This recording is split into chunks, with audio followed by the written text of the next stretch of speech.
మన ఛానల్ని subscribe like చేయండి. అయితే పీసీఓడి ప్రాబ్లం డే 11లో చెప్పాను కదా. మనం పనులు మనమే చేసుకోవాలి. మనం అలా చేసుకుంటేనే మన కడుపులో ఉన్న బేబీస్ అనేవాళ్ళు యాక్టివ్గా ఉంటారు. మనం ఎంత యాక్టివ్గా ఉంటామో కడుపులో ఉన్న బేబీస్ కూడా అంతే యాక్టివ్గా ఉంటారని చెప్పాను కదా. అయితే ఈరోజు డే 12 అనమాట మన పీసీఓడి ప్రాబ్లం.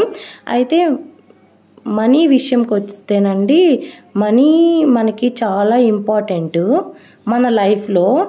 అయితే మన దగ్గర కొన్నిసార్లు ఎక్కువగా ఉన్నప్పుడు మనీ మనం విచ్చలవిడిగా ఖర్చు పెట్టేస్తాం. ఏదంటే అది కొనేసుకుంటూ ఉంటాం. కానీ అదే టైంలో మన దగ్గరకు వచ్చినప్పుడే మనీ చాలా అంటే చాలా జాగ్రత్తగా వాడుకోవాలి. ఎందుకు చెప్తున్నానంటే ఆ సిచ్యువేషన్ అనేది నేను అనుభవించాను. చిన్న థింగ్స్ కొనుక్కోవడానికి కూడా నా దగ్గర మనీ లేకుండా ఉండేవి ఒక్కొక్క టైంలో. అయితే నా ప్రెగ్నెన్సీ టైంలోనే అది కూడా చిన్నవి కూడా నేను అలా ఎందుకు చేశాను ఆ టైంలో, ఆ డబ్బులు ఉంచుకుంటే ఇప్పుడు పనికొచ్చేవి కదా అని ఆలోచించేదాన్ని. సో మీరైతే అలా చెయ్యకండి ఎవ్వరు. అయితే మనకు క్రేవింగ్స్ అనేవి బాగా ఉంటాయి కదా ప్రెగ్నెన్సీ టైంలో. అప్పుడు నాకు ఒక్కొక్కసారి తినాలనిపించింది, ఎవరైనా చేసి పెడితే బాగుండు అని అనుకునేదాన్ని. కానీ నా అంతటా నేను అంతా ప్రిపేర్ చేసుకోవడం వల్ల అది అసలు నాకు తినబుద్దే అయ్యేది కాదు. ఏదైనా కూడా అలా అనిపిస్తుంది అనమాట. ఆ క్రేవింగ్ అనేది అలా అనిపిస్తుంది ప్రెగ్నెన్సీ టైంలో స్టార్టింగ్లో నేనైతే మార్నింగే జ్యూస్ తాగేదాన్ని.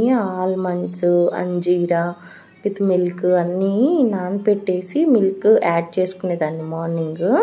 అలాగా జ్యూస్లో అది 1 month కూడా తాగలేదు. ఒక 10 days తాగేసరికి నాకు వామిటింగ్ సెన్సేషన్ అనేది ఎక్కువైపోయేది. అందుకని నేను 10 days ఆఫ్ చేసేసాను ఇక తాగి. అప్పుడు ఇంకా తాగలేకపోయాను. కొంతమంది ఏంటంటే కంటిన్యూగా తీసుకుంటారు జ్యూసెస్ అనేవి. తీసుకోవడం వల్ల మంచిదే. ప్రెగ్నెన్సీ టైంలో డేట్స్ అనేవి తీసుకోవడం చాలా మంచిది. బ్లడ్ పడుతుంది చాలా ముఖ్యంగా. అయితే బేబీస్కి కానీ మీకు కానీ.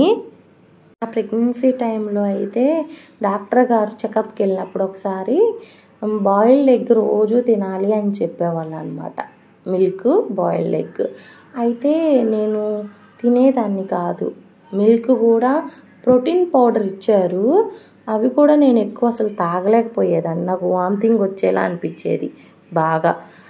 ఆ ప్రోటీన్ పౌడర్ 2 bottles ఏమో తాగాను అంతే నా ప్రెగ్నెన్సీ టైంలో. రోజు పాలు, ఎగ్ అనేది తింటే బేబీస్కి అనేవి కావాల్సిన ప్రోటీన్ అన్నీ అందుతాయి అని చెప్పారు డాక్టర్ గారు. కానీ నేను అసలు పాలు తీసుకోలేదు.